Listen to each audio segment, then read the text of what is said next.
बिस्मिल्लाहिर्रहमानिर्रहीम। My self Dilawar Khan. आज हम डिस्कस कर रहे हैं क्लास 9 की केमिस्ट्री के चैप्टर नंबर 6 का एग्जाम्पल दैट इज़ 6.2। स्टेटमेंट पढ़ेंगे, स्टेटमेंट से हम गिवन डेटा लिखेंगे और इसके बाद हम उसको सॉल्व करेंगे। 5.85 gram of NaCl, it mean that हमारे पास मास आ रहा है। ठीक है, मास आ रहा है तो हम लिख लेंगे मास ऑफ, ये हमारे पास NaCl सोल्यूट के फॉर्म में है तो हम लिख लेंगे अमाउंट ऑफ सोल्यूट जो हम फार्मूले में यूज़ करते होते हैं। ठीक है, तो हम लिख लेंगे मास जो है वो हमारे पास मास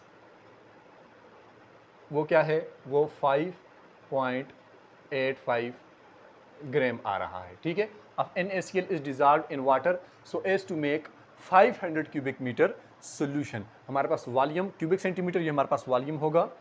वॉल्यूम जो है वो हमारे पास कितना है, 500 क्यूबिक सेंटीमीटर होगा। ठीक है, डिटरमिन द मोलरिटी, मोलरिटी हमने फाइंड आउट करनी है। ठीक हो गया, सही है। अच्छा, अब हम फार्मूला लिखते हैं जी मोलरिटी का। मोलरिटी का फार्मूला होता है number of moles of solute divided by volume of solution in deci cubic metre हो गया। ठीक है, अच्छा अब हमारे पास आप देखें वॉल्यूम तो है मगर हमारे पास नंबर ऑफ मोल्स नहीं है, तो नंबर ऑफ मोल्स के लिए हम एक और फार्मूला पुट आउट करेंगे। वो क्या करेंगे, पुट करेंगे मोल्स को हम लिखते हैं जी MOLE। हम लिखेंगे हम मोल को हम किस तरह से डिफाइन करते हैं, हम कहते हैं नंबर ऑफ मोल जो है हमारे पास mass in gram divide by molar mass या मॉलिक्यूलर मास। ठीक है, मास इन ग्राम, मास इन ग्राम यानी जो कि क्या होगा, सोल्यूट का होगा, और डिवाइडेड बाय मॉलिक्यूलर मास, वो भी किसका, सोल्यूट का। और इधर हमारे पास सोल्यूट कौन सा यूज़ हो रहा है, वो हमारे पास NaCl यूज़ हो रहा है। मास तो हमारे पास है, ठीक है, मास हमारे पास मौजूद है, ये आप देख सकते हैं 5.85 ग्राम, मगर मॉलिक्यूलर मास नहीं है। मॉलिक्यूलर मास हम फाइंड आउट करेंगे सोल्यूट का, वो NaCl से NaCl। सोडियम का एटॉमिक मास होता है 23, क्लोरीन का होता है 35.5, तो ये हो जाएगा 58.5 gram per mole. That is actually the molecular mass of solute 58.5। ठीक है, तो हम पहले मोल को फाइंड आउट कर लेते हैं। मास इन ग्राम हमारे पास कितना है, 5.85 ग्राम आ जाएगा, डिवाइडेड बाय मॉलिक्यूलर मास कितना आएगा, वो आएगा 58.5 ग्राम पर मोल आ जाएगा। ठीक हो गया। अच्छा, अब ये ग्राम ग्राम के साथ कैंसल आउट हो जाएगा। 5.85 को 5.85 divided on 58.5 that is 0.1। 0.1 gram gram cancel हो गया, मोल रह गया, हम लिख लेंगे मोल, ये हमारे पास मोल आ गया है। ठीक है, अच्छा अब हम इक्वेशन नंबर 1 में हम मोल की वैल्यू भी डाल देते हैं, दैट इज़ 0.1, और वॉल्यूम हमारे पास ऑलरेडी मौजूद है, दैट इज़ 500 क्यूबिक सेंटीमीटर। ठीक हो गया, तो 500 क्यूबिक सेंटीमीटर।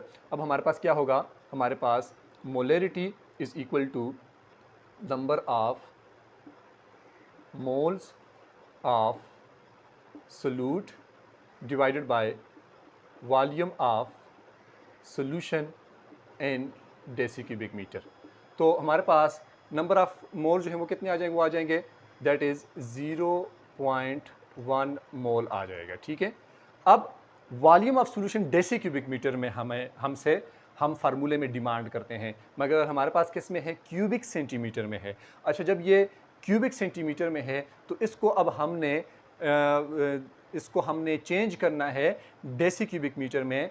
जब भी कोई वैल्यू क्यूबिक सेंटीमीटर में होगी, उसको जब हम डेसी क्यूबिक मीटर में चेंज करेंगे तो उस वैल्यू को जो क्यूबिक सेंटीमीटर में हो उसको हम डिवाइड करेंगे 1000 के ऊपर। ठीक है, तो that would be divided on 1000, तो क्या आ जाएगी, हम देखते हैं 500 डिवाइडेड बाय 1000 दैट इज 0.5। 0.5, और अब ये किस में हो गई है, डेसी क्यूबिक मीटर में। ठीक हो गया, तो हम इधर लिख लेंगे 0.5 डेसी क्यूबिक मीटर। ठीक हो गया। अच्छा, फिर अब हम इसको डिवाइड कर लेते हैं, that is 0.1 divided by 0.5 will gives us 0.2 और मोल पर डेसी क्यूबिक मीटर भी लिख सकते हैं और इसकी जगह पे मोलरिटी भी आप लिख सकते हैं, क्योंकि ये दोनों यूनिट मोलरिटी के बराबर हैं। वो इस वजह से मोलरिटी का फार्मूला होता है number of moles divided by volume of solution in deci cubic metre. ठीक है, तो ये हमारे पास एग्जाम्पल दैट इज़ 6.2 भी सॉल्व हो गई है। और अगर आप हमारे लेक्चर्स समझ आ रहे हैं तो काइंडली हमारे चैनल को सब्सक्राइब करें और शेयर करें हमारे वीडियोज़ को, और अपना बहुत सारा ख्याल रखें। मिलते हैं इंशाल्लाह नेक्स्ट लेक्चर के साथ। अल्लाह हाफ़िज़।